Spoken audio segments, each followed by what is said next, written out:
The Andy Pollin Show.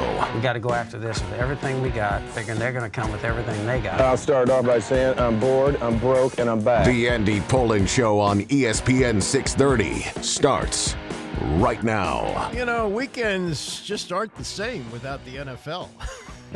It really hits you. This is the second one, I know. We had the Super Bowl 2 weeks ago.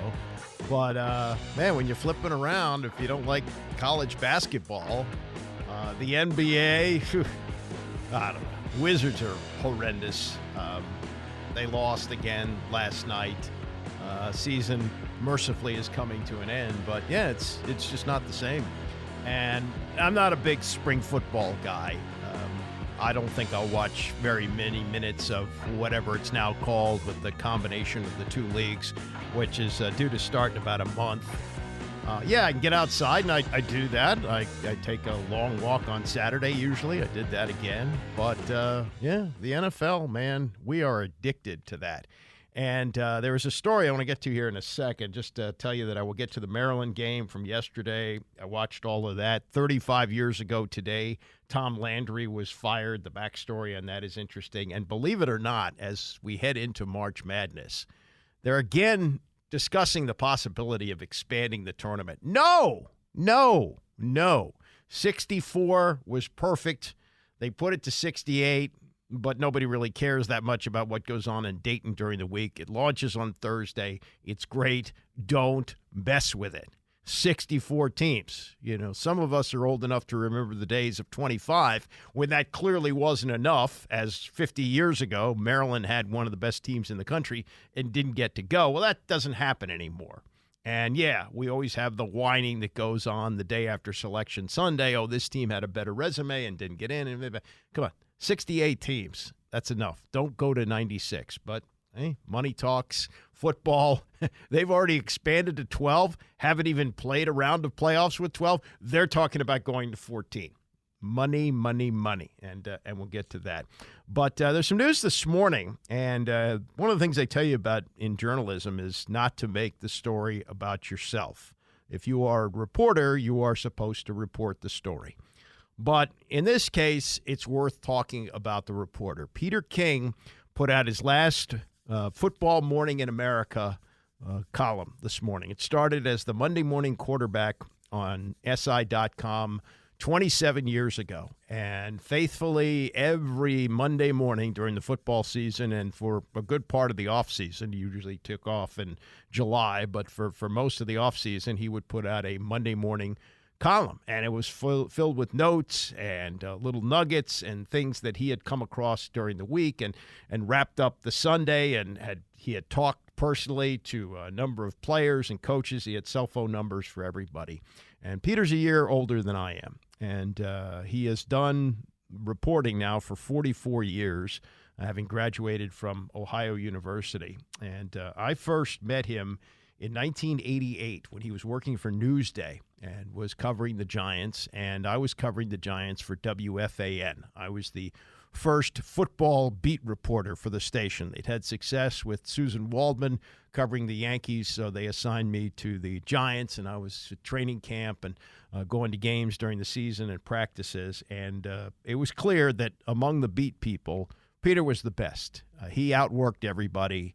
You'd see him talking to everybody. He would talk to the strength coach. He would talk to the chef in the kitchen. He was constantly talking to people because he was finding out information. And how do you succeed in most things? You outwork people. And nobody worked harder than Peter King. Nobody was more respected on the beat, and no one was surprised that after that season, the 1988 season, that he got a job at Sports Illustrated, which was incredibly prestigious at the time and was a whole lot different than the job that evolved into for him, because in 1989, there's no internet, and he's writing columns once a week that come out in the magazine with nuggets that have to hold up for an entire week.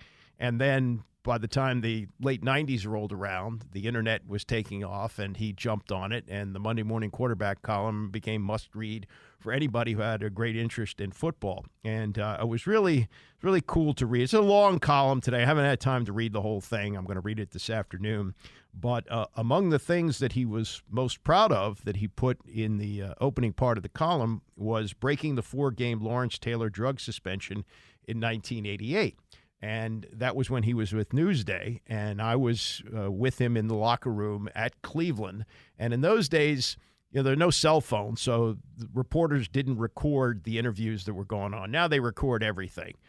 Some guys used to carry a small tape recorder with them, but not all of them. Peter didn't. He would just write things down in his notebook like most reporters, and then sit down and type out his he wasn't a columnist then. He was a reporter, type out his story. And he asked me after we finished the locker room session if he could listen to my tape of the Lawrence Taylor session. He and I were in the same group of reporters around him.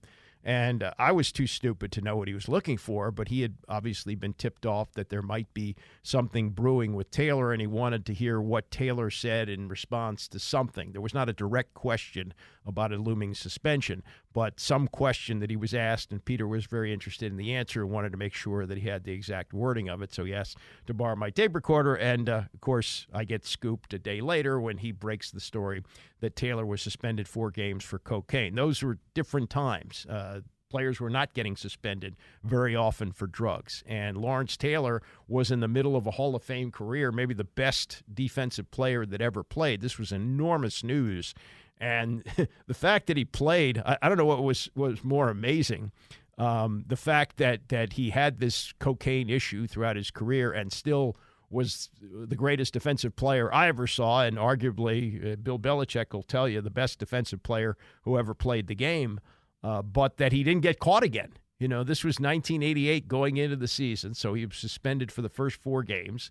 He played 88, 89, 90, 91, 92, and 93. Played to 6 more years and didn't get suspended. Didn't get caught again.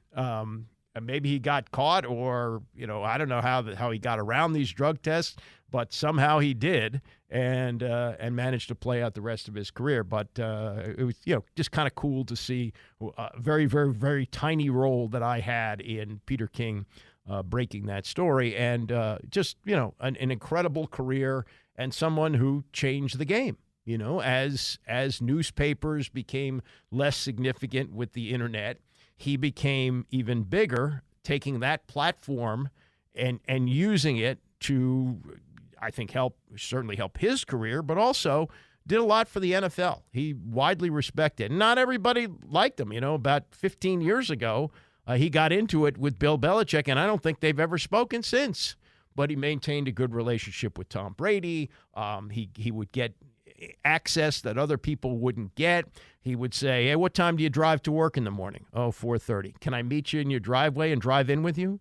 And then, he would get things that other people wouldn't have. So I'm going to miss his work. I don't know him very well. I'd say that, we know each other, and I think I certainly respect his work. I hope he respects mine. But what he has done and what he has been doing so well for over 40 years is coming to an abrupt halt there. And there are other people who do this. Albert Breer took over the Monday Morning Quarterback column in SI. They have various people at the NFL Network, Ian Rappaport, one of them, who do this. But I don't think anybody did it as well, or certainly as long, as Peter King, and showed the way to do it, showed the way to get all these little nuggets that people are just fascinated by. And for many, they would anticipate the column coming up every Monday morning. Be checking, refresh. Oh, there it is. And then it was a long column. And the great thing about it, you could skim through it, and there was headings for the various topics. So if you weren't interested in one particular thing, you could go through it. And if you liked football, there was always something there that was of interest. So enjoy your retirement, Peter. God knows you've earned it. 66 years old. Given how involved you've been in the NFL and covering it for all these years, I don't know how you're going to go cold turkey, but Maybe you will. He's a grandfather now, like I am, and his kids live in various parts of the country. He lives in New York, and he may want to spread out in different places as well. But, man, what a run for Peter King. So hats off to him for that. All right, I did watch the Maryland game yesterday against Rutgers, and, it's probably too late in the season. Terps are now 15-13, and they're 7-10 in the Big Ten, so they got to win their last 3 just to get to 500. They've got Northwestern coming into College Park on Wednesday. And with the win yesterday, and it was, boy, what an ugly game for Rutgers. They scored 18 in the first half, 46 for the game, and Maryland won 63-46.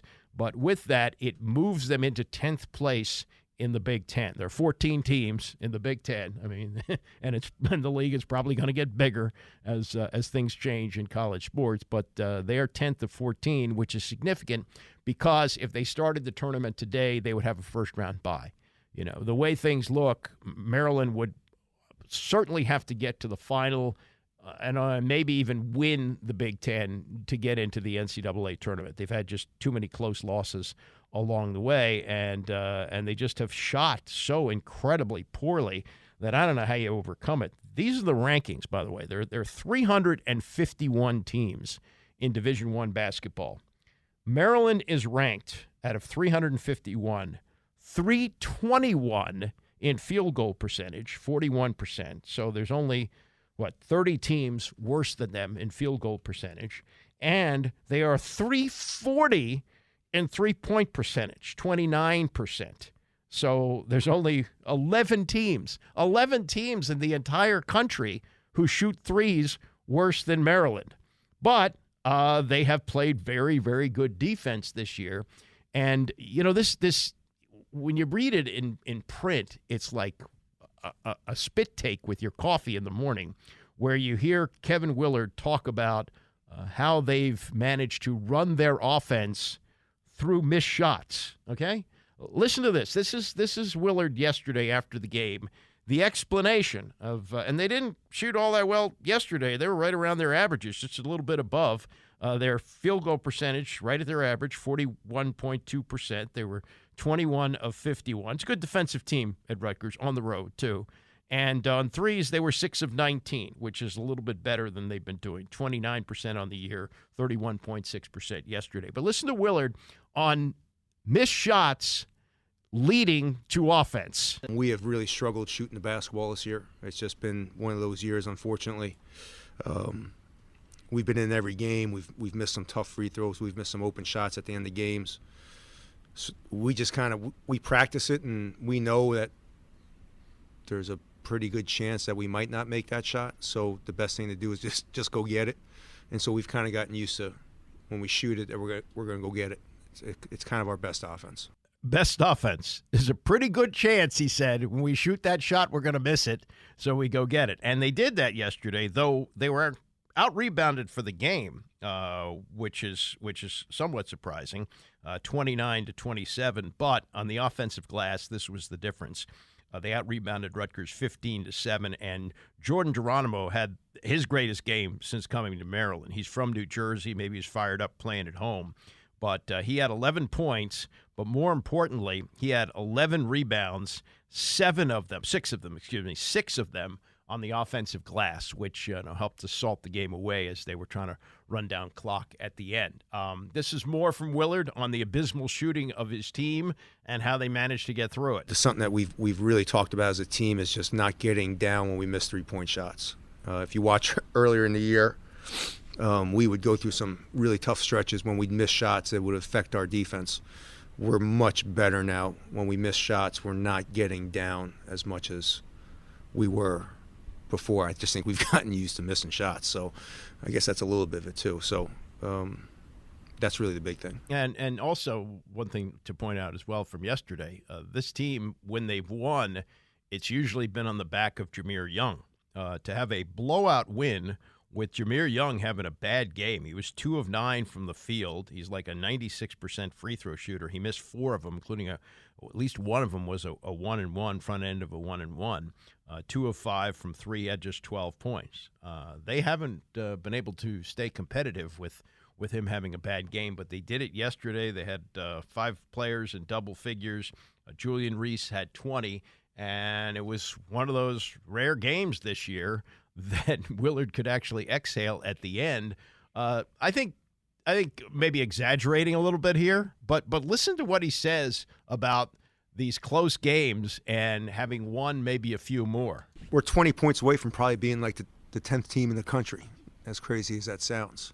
And that can get a little frustrating, and that can make you kind of maybe go the other way. I think what's great about this is that these kids have stayed extremely competitive, extremely hungry to win. I think you saw a team that hasn't given up, which a lot of teams can this time of year. So to go out and play well and get rewarded because we've played well. I thought we played really well at Wisconsin. We played good against Illinois. Had a couple calls in both those games that changed momentum late. So to see these guys come out and play well, I think it's very rewarding. Okay. And, yeah, again, maybe too late. They've had too many games that they have lost. And the close losses are still losses. And, how you can think about a team that, again, is ranked 321 in the country in field goal percentage and 340 from three can really be competitive and maybe make a case to get in, although, not as an at-large. They would have to, again, at least make it to the final of the Big Ten tournament and only get would get the automatic if they were to win, but that's a long way to go. And, we saw Georgetown do it a couple of years ago, which, kept Patrick Ewing on the job maybe another couple of years, but I just don't see it from this Maryland team. But for a Sunday afternoon where there wasn't anything else on, 2 hours of watching Maryland play a team that shot worse than they did for a change, look at the shooting percentages for Rutgers yesterday. 37%. They missed a bunch of shots, 17 of 46 from the field, and just 2 for 11 from three. So, Maryland shooting 6 for 19 comparatively. They're like Steph Curry, like a team of Steph Currys playing a Rutgers team that was. And look, these are two really good defensive teams. You knew it was going to be an ugly game. It was an ugly game, but boy, we didn't expect Rutgers to be that ugly, but they were. Northwestern coming up on Wednesday. Georgetown got a win, by the way, over the weekend. They're 2-0 this year against DePaul and winless against everybody else. But this was a road game. Looked like they were going to blow it at the end, but they hung on to win, which was big. And I saw AU win yesterday as well. They won a game at Colgate. Colgate had won 13 straight. Maryland AU hit a big shot at the end. Dwayne Simpkins, former Maryland Stars, their coach, and that was a fun day yesterday. So anyway, there's that. Coming up, more of these interviews that have surfaced from these great conversations that have been taking place between Joe Buck and Stars, and Dan Patrick has done a bunch of them. This one with John Smoltz, who was Buck's partner for baseball for all those years, Hall of Fame pitcher, an unusual pitcher who's got 150 saves to go along with 240-some wins. I'll get to the numbers on that, plus the conversation as we continue. It's the Andy Pollin Show, ESPN 630. The Andy Pollin Show on ESPN 630, the sports capital. 26th of February, 65 degrees today for a high. Doug Kammerer, just saying.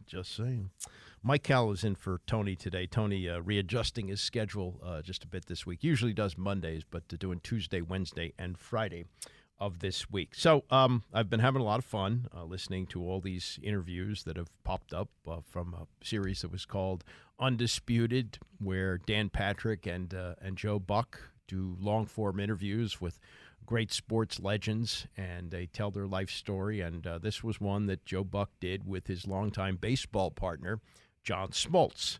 Smoltz had a remarkable career.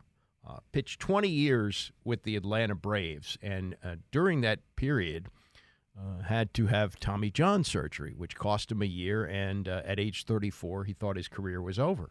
But he came back and turned into a closer, and he pitched from 2002 to 2004 as a closer for the Braves, where he saved 55, 45, and 44 games.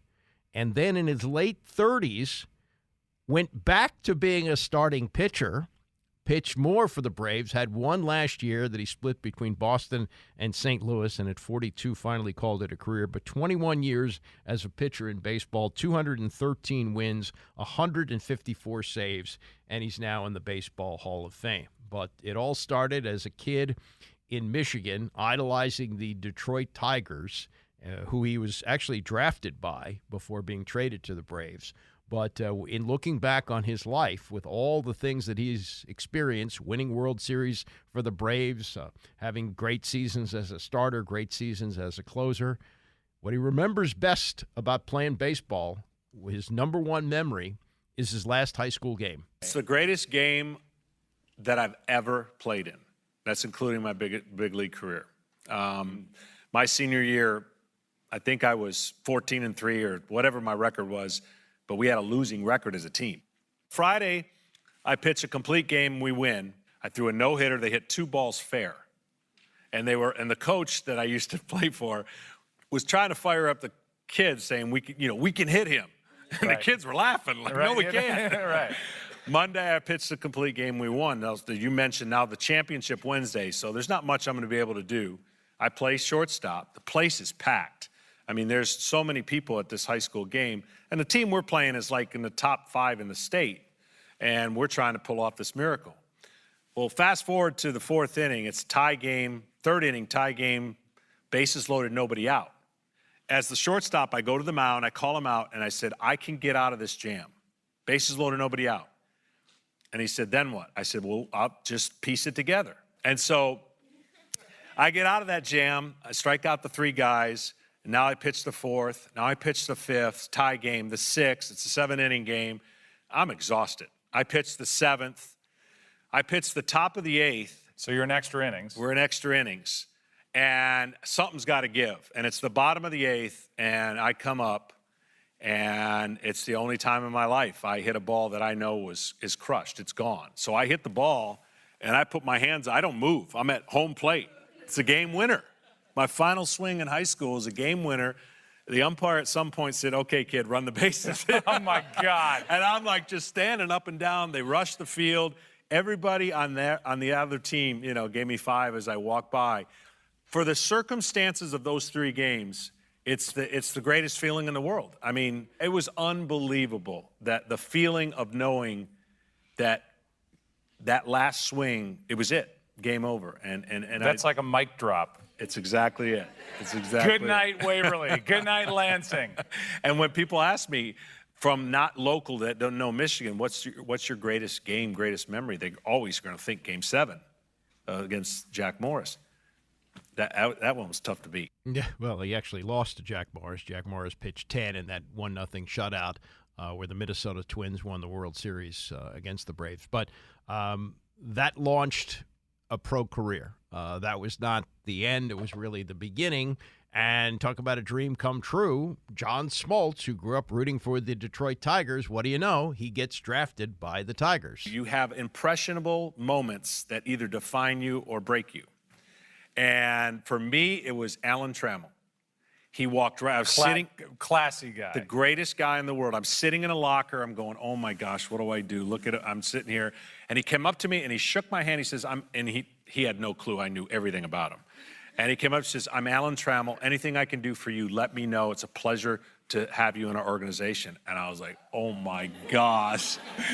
And then there's Jack Morris, and he was grumpy and right. he would. And then there's Kirk Gibson, who I followed at Michigan State. And so here I have all these different type of players that I'm watching them do life. And Alan Trammell I call paid it forward. He allowed me to understand what a true big leaguer was. 86 it begins. You're in single A. 87 you get traded from your in essence hometown beloved team, and how'd you find out you got traded? I'm in Glens Falls, New York, having the worst season you can have. I'm 5-11, and not the start to a career I thought was going to be what I had envisioned, playing in my home ballpark with all my family. I had put a lot of pressure on myself to make it for everybody else. So at this point, I'm like, this is unbelievable, right? But then you realize I just want my parents and friends to be able to see me play in the big leagues. So I'm struggling, and we're struggling as a team. So I get these notes in the dugout. Somebody just comes in and gives me 2 notes. Call my dad and call Detroit front office. So I'm like, I think there's something wrong, and I got to call my dad immediately. So I go into the clubhouse, and I call my dad. And he didn't beat around the bush. He just said, you just been traded to the Atlanta Braves. I said, not funny, what's up? He said, no, I just heard it on the news. You've been traded to the Atlanta Braves. I said, because Dad. a local news station had called him back home and said, what do you think of your son being traded? Right, and I said, Dad, I'm serious. I'll fly home and kick your butt right now. This is not funny. I'm struggling. He goes, no. And then I realized that other note. I said, Dad, I'm going to have to call you back. And I called, and they let me know I'd been traded. I was numb for I was numb as the manager was numb, and the teammates that I had, had were numb. They couldn't believe it. Because technically I was their number 2 prospect, for whatever that means, and I'd been traded to the worst baseball team in America. But it was a trade at the deadline that teams make when they want to get over the hump to get into the playoffs, and with Doyle Alexander, who was the player traded for Smoltz, the Tigers did get into the postseason. Now, Smoltz winds up with the Braves. It's a terrible team. Little does he know what they're building. And things really begin to change after a few years when Bobby Cox becomes his manager, and the rest, as they say, is history. He did the deal to get you into the Atlanta organization. He had been the manager before, went up to the front office. Now the team's been so bad for so long, he says, I'm going to go down and manage. Yeah, that changed everything. It really did. Bobby had managed over in Toronto, been super successful, took our club, built our club with farm system prospects, traded for me, and now it's kind of, I want to say a little bit of a last hurrah, but it was like, all right, if you're going to make this work. And wow, did my career, this is the guy that I would do anything for. It's the reason I stayed 21 years. It's the reason I turned down more money. He believed in me. Obviously, there's a little built-in pressure of trading for me.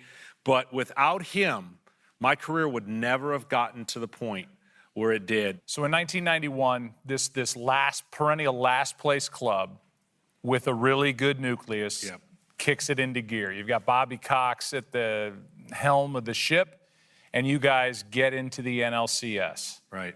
So here's your opportunity in the postseason for the first time. Yeah, I felt like, we added veterans like Terry Pendleton from the Cardinals, Sid Bream, Rafael Belliard. They gave us the insight and the ability. But we were on this second-half quest that nobody paid attention to our run. So you get the opportunity to make a Game 7 start in the 91 NLCS. Yes. How do you prepare? How do you mentally prepare for a Game 7? So just real quick, I'm a guy that if I got a no-hitter going, you can talk to me. I'm a guy that doesn't get nervous. I love the moment. It's bigger the better. I can sleep, take a nap the day I'm pitching. I don't pitch the game in my mind. I don't think about it. I go to bed and I wake up when I want to, and it's usually around 11 or 12 o'clock. Now, I get out of the hotel and get in a cab, which is about a 5-minute cab ride to Three Rivers. Yeah, you're in Pittsburgh. It's right across the river. So my public relations director and his assistant come with me, and they're in the back seats. And I get in the cab, and this is a die-hard Pirates cabbie. Just die-hard. He's so fired up. He has no clue who I am in the front seat. So he's fired up, and he's like, where are you guys from? And our PR guy goes, we're from Atlanta. He goes, oh, what a great run. What a great run. It's over today, though. It's over. Man, you guys came from nowhere, but that Smoltz guy's got no chance tonight. Bell's going to beat him. Bond's going to... I'm in the front seat. I don't say a word. I pay him. I give him a great tip. And pitch the game. And let's see what happened. Strike three to Jay Bell. And a strikeout for Smoltz, and he is rapidly becoming a big story in this playoff. 0-2 to the batter. And to the first baseman on it. And that's it for Atlanta. They won last night. They won this evening. And John Smoltz has pitched Atlanta into the World Series. Man. I mean, there are game sevens, and then there's, a last place club the previous year, and you're pitching game 7 in 91. You go 9 innings, and you're the guy on the mound when the game ends. That doesn't get old. Although my kids wake up every morning to it, they think that's no. You're right, yeah. that every morning, Dad. That to me was what Lansing, Michigan was all about. That's what I did. That's how I pitched against the wall. I tell people all the time, I won every one of those games but one, just to keep it real, like throw in a loss so people don't think you're somebody crazy. Well, it gets better. It gets better because if you're constantly going to your mind back in Lansing, Michigan and throwing against the wall, part of that time of your life was this adoration of the Detroit Tigers, which had a pitcher on the Detroit Tigers by the name of Jack Morris. You go to the World Series in 1991 against the Minnesota Twins, and you face 2 times. Yeah, Jack Morris. I mean, it was unbelievable. I mean, our age difference is pretty significant, where I grew up watching him, idolizing him, and then he gets traded over to the Minnesota Twins, and now I'm going to pitch against him.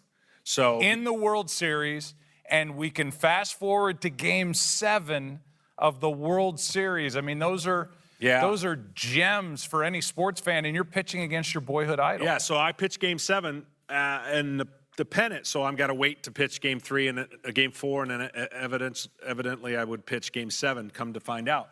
But it didn't start out great, because I get to Minnesota, we're all excited. We used to have this tradition where we'd go out to dinner, Olson's, the Liebrandts, and myself. I got food poisoning. And so my moment of getting introduced and being on the field, I never went to the field the first 2 games. I was so sick in the hotel. And I was obviously lost weight, and I was miserable watching the game from afar. And so I started out that World Series in a rough way, where my first game was in Atlanta, in which we won in extra innings, and now I get to pitch this Game 7. Once I got in the game, I was in such a zone. I don't hear, the noise becomes a dull roar, because if it's a dull roar, you're doing your part. If it's a fanatic loud noise, you're in trouble, because that means things are happening. It's 0-0 in the 8th inning. And you get into a jam. Yeah. Runner going. Base hit. First and third, 1 out. And who's up? Pocket.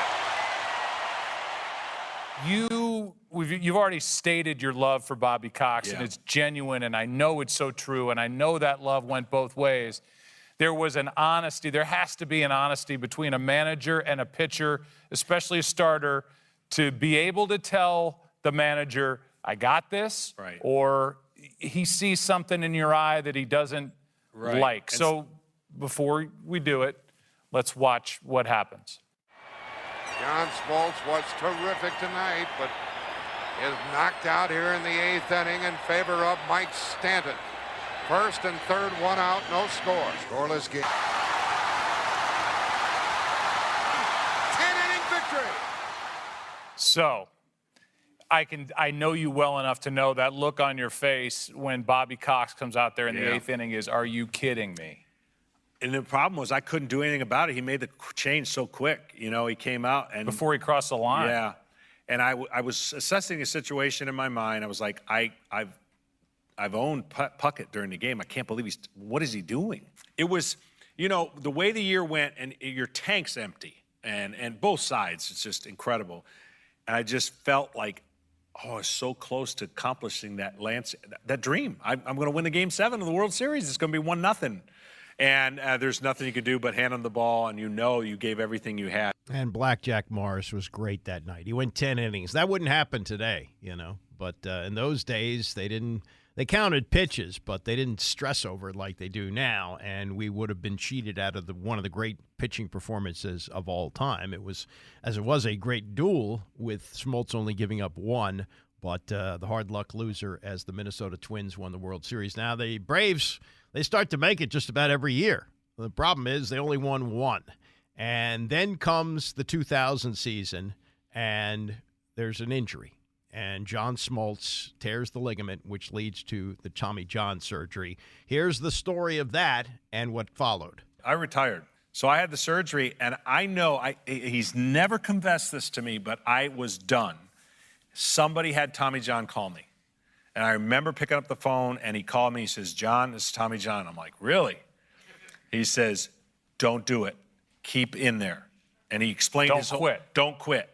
He said, he told me his whole process. He said, when I was 34 is when it happened to me. And I pitched 11 more years, whatever he pitched. Tommy John said, I pitched, and it was all new. He says, they're getting better at it. Stick with it. And it really was a huge part of a turn to say, I will stick with it. I will go one more. And I rehabbed like crazy.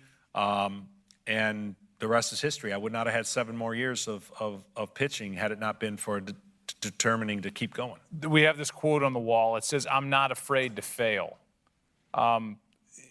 That seems to speak to it, you know, right. That you're inventing on the mound just to try to get outs. Really, the model of failure for me is it's a motivator to be great. If you allow those moments in your life not to define you, you will not stay comfortable. You will create movement. Movement, to me, tension creates movement. Movement towards something or movement away from something.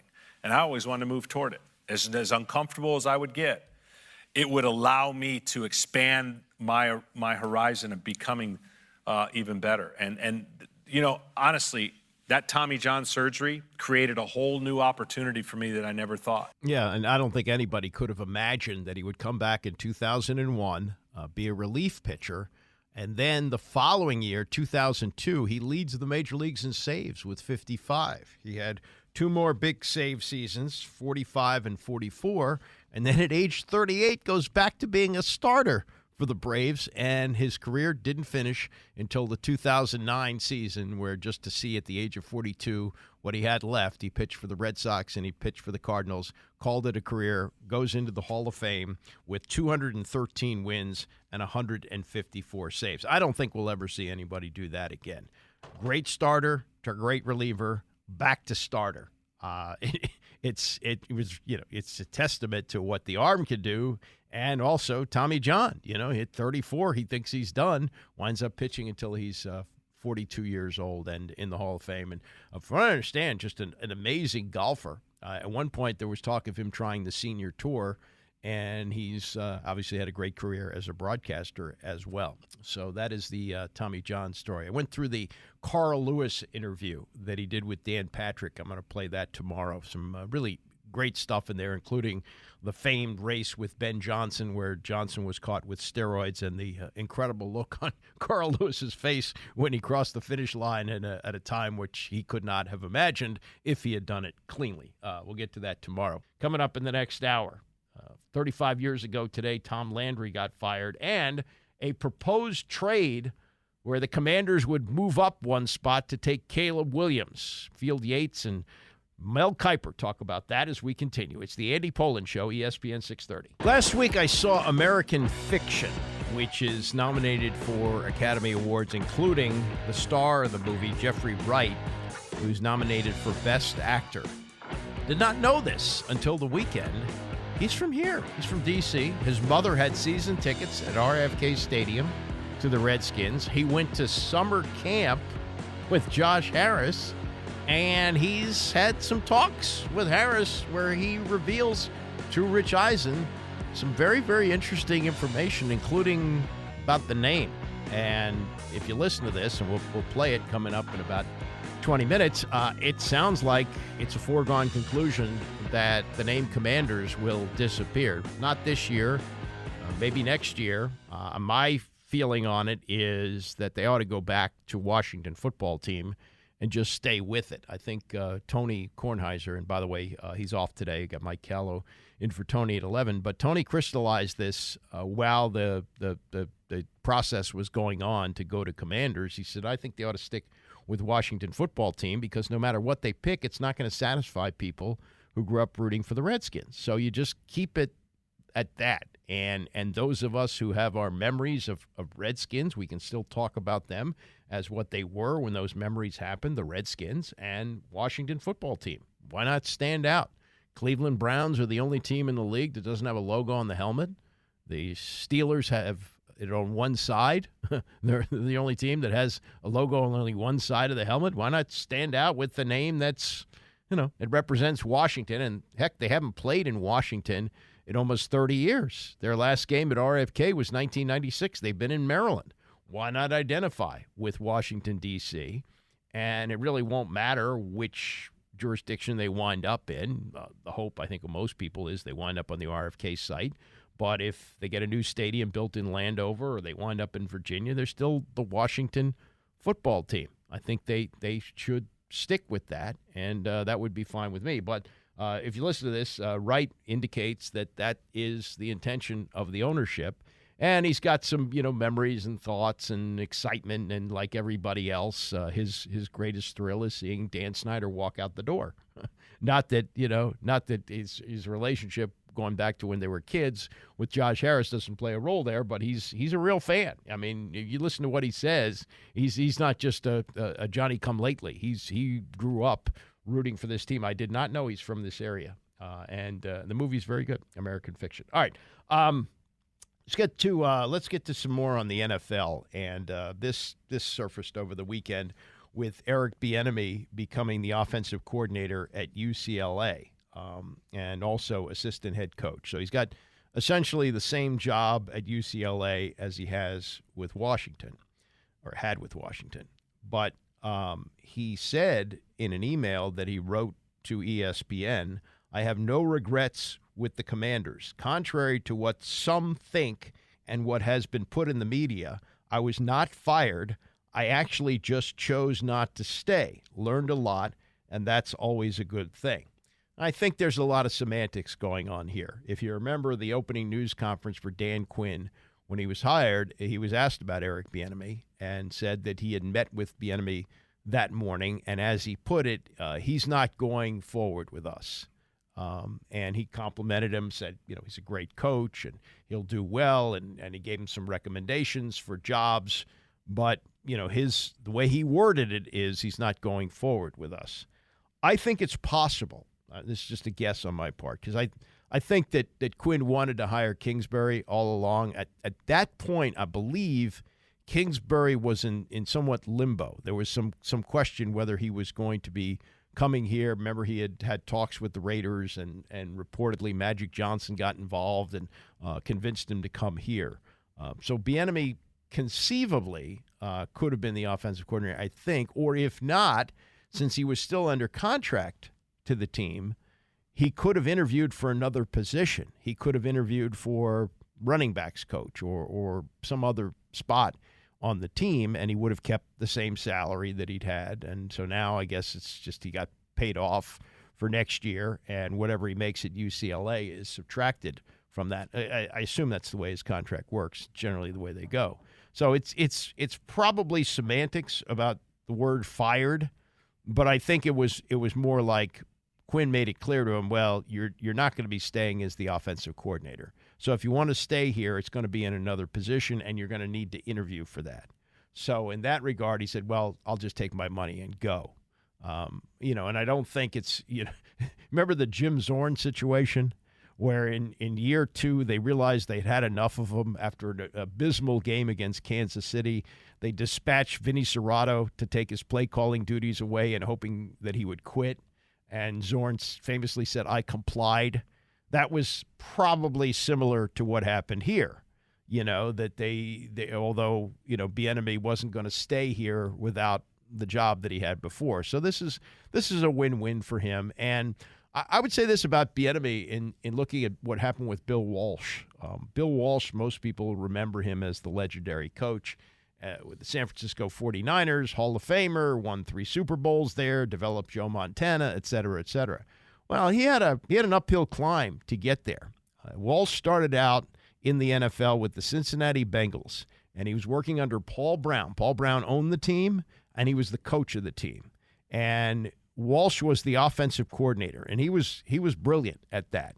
And it was assumed that when Paul Brown retired as coach, that it would go to Bill Walsh. Well, it was a surprise. I think it was 1978. finally, Brown retired, and he gave it to an assistant by the name of Tiger Johnson. The guy's name was Tiger. And so Walsh, he was stunned by this, and he said to himself, if I'm going to be a head coach, I've got to be a head coach. And he went to Stanford. He recruited John Elway, never coached him. He left before Elway started his career there, but he had a quarterback named Guy Benjamin, and they were pretty good. They were good, and good enough to get the attention of the 49ers, and he was hired as the head coach for the start of the 1979 season, if I'm not mistaken. So I guess he was probably 2 years at Stanford, then goes to the 49ers, and the rest is history. But he became a head coach to become a head coach. He was a head coach in college and then got the opportunity in the pros. I think what Bieniemy probably needs to do is to parlay this job at UCLA into a head coaching job in college. Maybe not at UCLA, but someplace else, and then maybe he can get to the NFL. He's still in his early 50s. I think he's 53 years old, so he might ultimately get his shot. But anyway, that's the semantics game that's going on, where he says, I was not fired. I actually chose not to stay.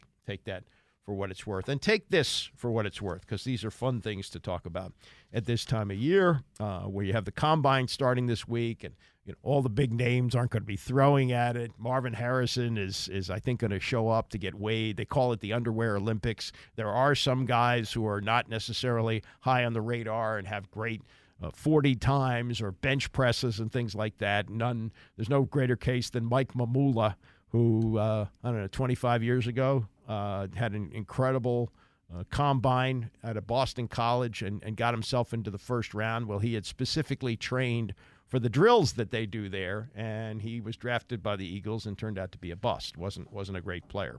So there's that. But that's what's going on this week. And then we've got some cool trade speculation that if the Commanders want to draft Caleb Williams, here's a proposed trade from Field Yates, and he discusses it with Mel Kiper, where Washington would move from 2 to 1, giving up their first-round pick, which is number 2 overall, the first-round pick that they traded that the Bears traded to Washington to get Montez Sweat at the trade deadline, which is a second-rounder, number 40 overall, and their number 1 next year. So 2 number 1s and a number 2 to move up 1 spot in the draft. And here's how Field lays it out for Mel as they kick it around. The Commanders would send pick 2, the 40th overall pick in this year's draft, which incidentally was Chicago's pick that was traded in the Montez Sweat trade, and a first-round pick in 2025. The only way that Washington would do this, Mel, is that they'd have just one quarterback that they like,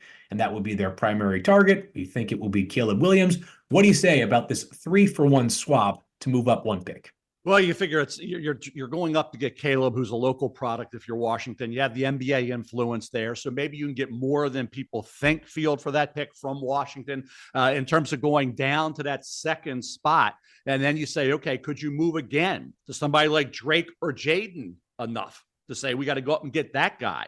So I think if you're at 2, can you move again? You did it last year. Obviously, we'll get into how they feel about the number 1 pick, which would be Caleb. Obviously, if you're moving off of there, you're saying, okay, we have some concerns. We feel Justin's a guy we're going to roll forward with.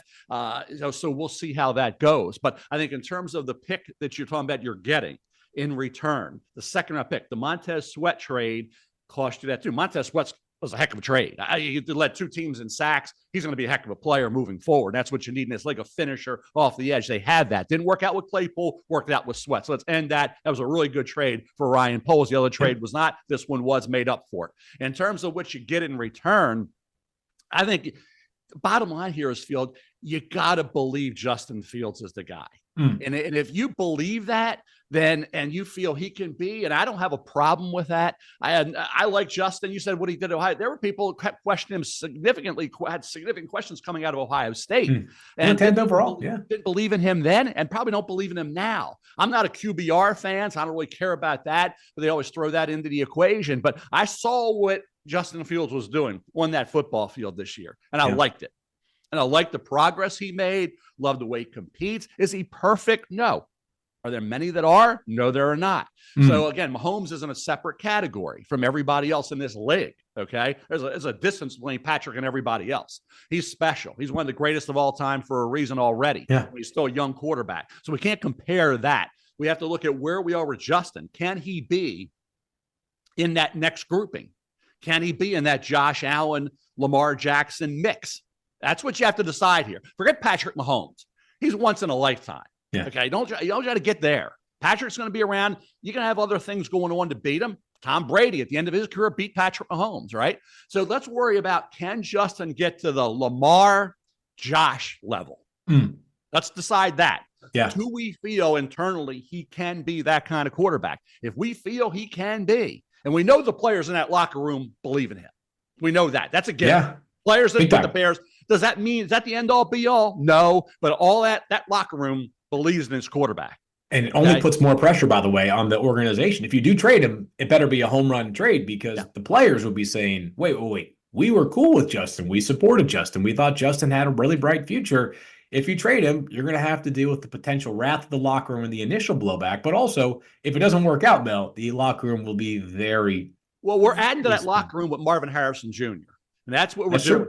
Let's just what we're doing here by moving. If we draft Caleb, we don't get Marvin. We don't get Odunze. We don't probably get Neighbors. We don't get any of the top 3 receivers at 9. Okay. More than likely, 9's not going to get you one of those guys. Yeah. So we have DJ Moore. We need another receiver. Now we got Justin getting the big timer, and we're getting another first. All right. And we're getting a second round pick. So we're getting things going here by making that trade for Justin to get the help he needs. We draft Caleb, we don't get that receiver. So they make kind of a compelling case, especially if the Bears love Justin Fields. Can you pass on a quarterback who might be the next Patrick Mahomes? That's going to be tough to do, since they passed last year on C.J. Stroud, who's on his way, it looks like, to being a great quarterback in this league.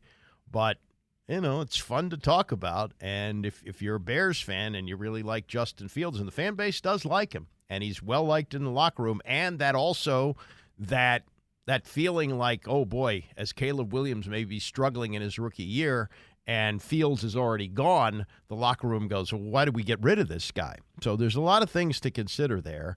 And, given what Washington would give up here, they probably weren't going to sign Montez Sweat again anyway. So the second rounder that they send back to the Bears, number 40 overall, that's in some ways found money. You got to trade your 1 to move up. So you're trading a number 1 next year. Well, number 1 next year, there won't be these kind of quarterbacks, presumably. And if you think, and that's the big if for Washington, if you think Caleb Williams is that guy, and the Bears are willing to make that trade, you'd make that trade. 2 number 1s and a number 2 to move up 1 spot in the draft to get that guy. I have concerns because I don't think local is a good thing. I think there's too many distractions. The fact he's from here, I think, is a negative. And the fact that you've got the vocal father, not holding news conferences or anything, but throwing things out there like we want a piece of the team and things like that. We've been there with RG3, been there with Dwayne Haskins. I don't think they want to be there again. So whoever it is, whoever they take number 2, and there are wild swings of opinion on this. There are people who think Drake May's the best quarterback in the draft, and there are others who think that he's not even worthy of being a first-round pick. And Jaden Daniels, who's the Heisman Trophy winner, he is 6'4". He's taller than RG3, but in a lot of ways is like him, very thin.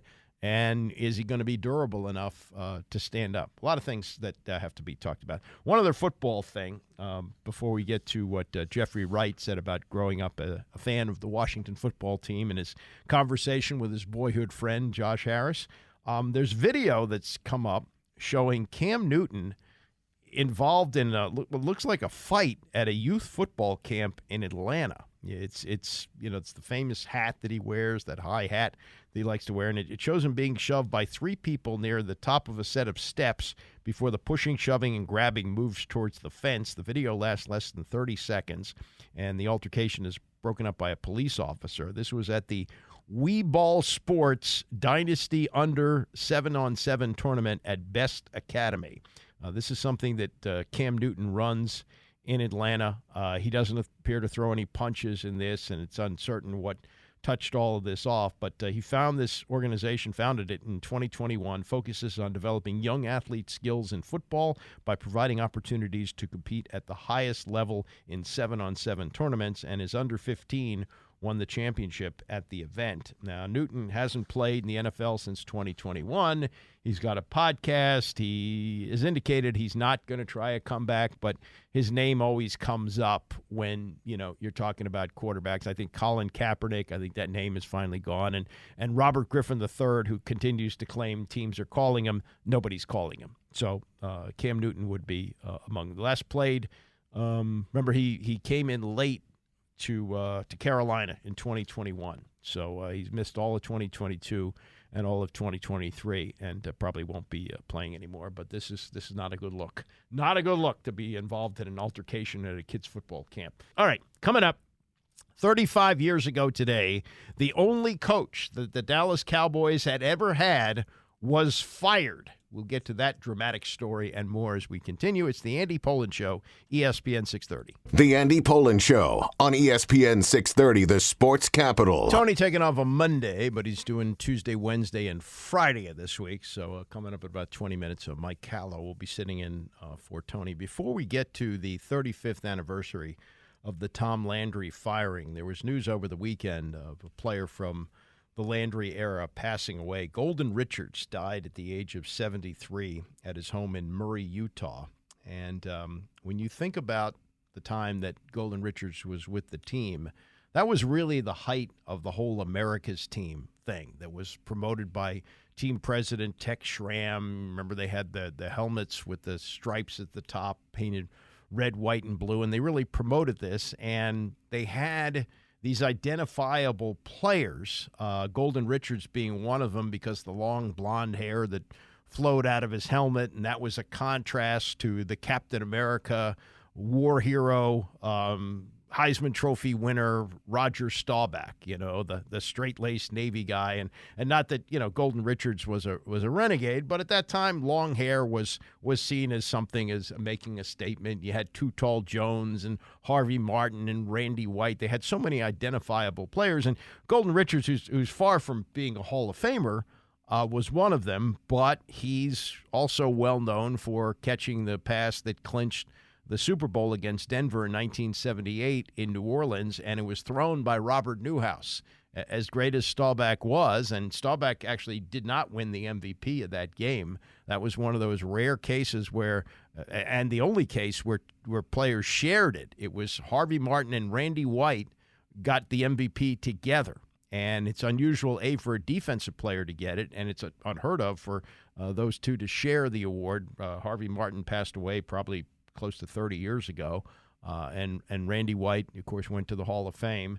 Golden Richards' career was cut short by injuries. He played through 1980, finished up his career with the Chicago Bears, and did get signed by Denver, but couldn't play with them because of injuries. And then after his career, had problems with drugs and alcohol, which he said was related to all the pain and all the injuries that he had suffered during his career. But when you think about that era, and you think about the identifiable players, certainly Golden Richards was one of them, and passing away at a young age 73, you got to think that some of it may have been related to all the injuries that he had suffered during his career. He was diagnosed with Parkinson's disease in 2011, so that's, 12 years ago, early 60s, and spent the rest of his life in Murray, Utah, where he died over the weekend.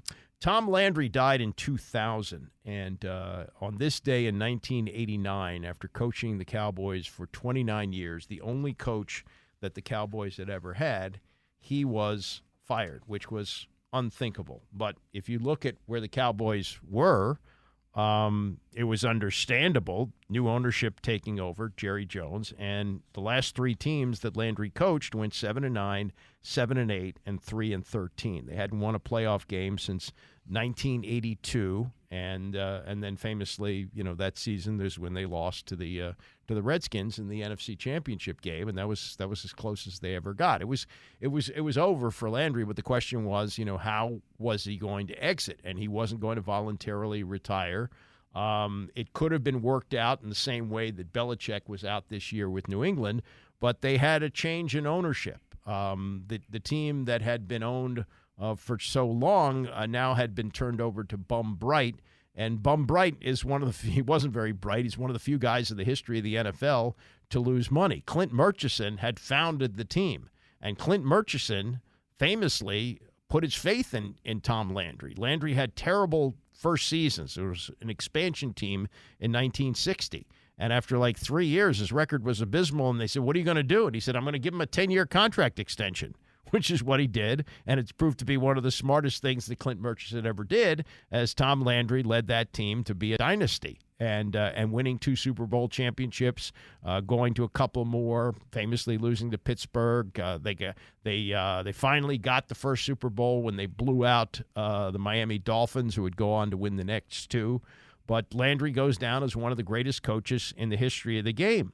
And so it came to this point in 1989. Bum Bright needs money. He's selling the team. And he says to Jerry Jones, look, I know you want to get rid of Tom Landry, but I know you don't want to be the villain in this. I'll do it. I'll do it if you want.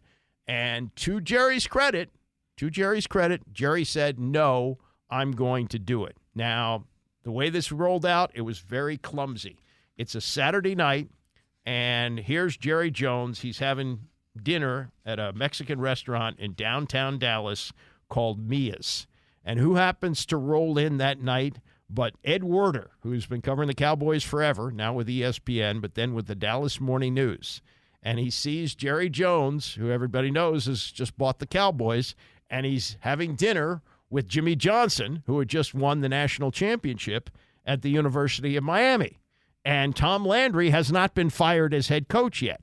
And so Ed calls the desk of the Dallas Morning News. They send a photographer down there. He gets a couple of quotes from Jerry, who's not denying that he's about to hire Jimmy Johnson as his head coach. And now there comes the dirty deed of having to get rid of Tom Landry. And again, Jones did the right thing.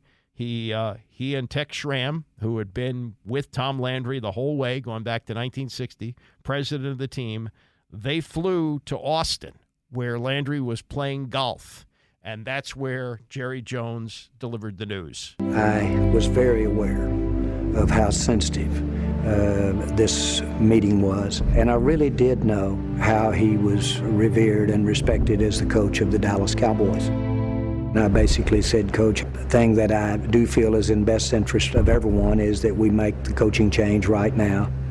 Coach Landry shook my hand. He was majestic.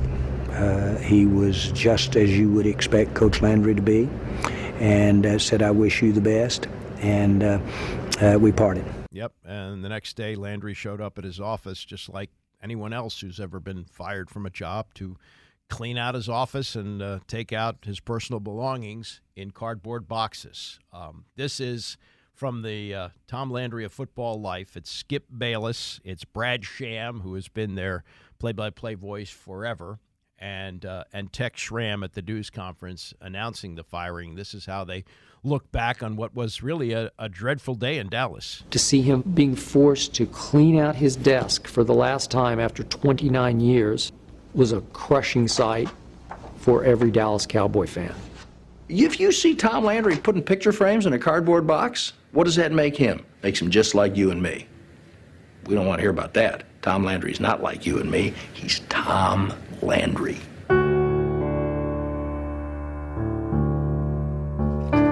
It's very, very sad. It's tough when you break a relationship that we've had for 29 years.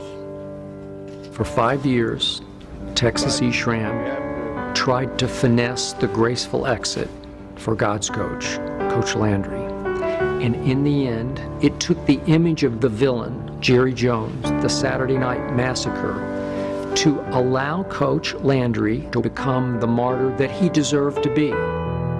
Sort of that Christian motif. It's like he was sacrificed and went to heaven. Slightly overstated, but true. Well, it's a little much from Bayless, but I had worked in Dallas when Landry was absolutely revered. I got there in October of 1981. That season, they went to the NFC Championship game. That was Dwight Clark and the catch in San Francisco. And things really began to decline after that. But he was so revered that Bayless, who at the time was a young columnist at the Dallas Morning News, when he wrote critical things about Landry, people blanched at that. How can you criticize Tom Landry? That's how revered he was. But the time had come, and the villain had to be Jerry Jones, and he did it. And he said, later years, he said, if I had a chance to do it over again, I would have waited a year and just got my feet on the ground a little bit more, Jones said. Now, I don't think that Tom Landry could have worked with Jerry Jones. I don't think they were, especially the way Jones was when he took over. Remember, this is now 35 years ago, and he's now 80, so he's in his mid-40s at that time. I mean, he's in the prime of his life, and he was so giddy after this announcement. He held a press conference to introduce Jimmy Johnson, and he would praise Landry, but he would also say things like, "This is like Christmas to me." Well, you needed to have a little different tone on that. And, the fact that Jimmy comes in and, 3 years later, his team wins back-to-back Super Bowls, or 4 years. I guess he was there a total of 5 years, and the last two they won championships. That softened the blow a little bit. But you really have to have lived in Dallas when Landry was coaching the team to have a real appreciation for what this meant in having to fire this legendary person, this person who I had a lot of respect for. I mean, I've talked about this. There was a luncheon that took place every Tuesday. The Cowboys offices, which curiously were in the same building as the Playboy Club, which was a little odd, but in a ballroom, they would have a lunch for all the reporters. And Landry would show up. He started at 11:30. He was in the buffet line at 11:30 with his suit on and his tie tightly knotted, sometimes on no sleep because they'd just come back from a West Coast Monday Night Football game.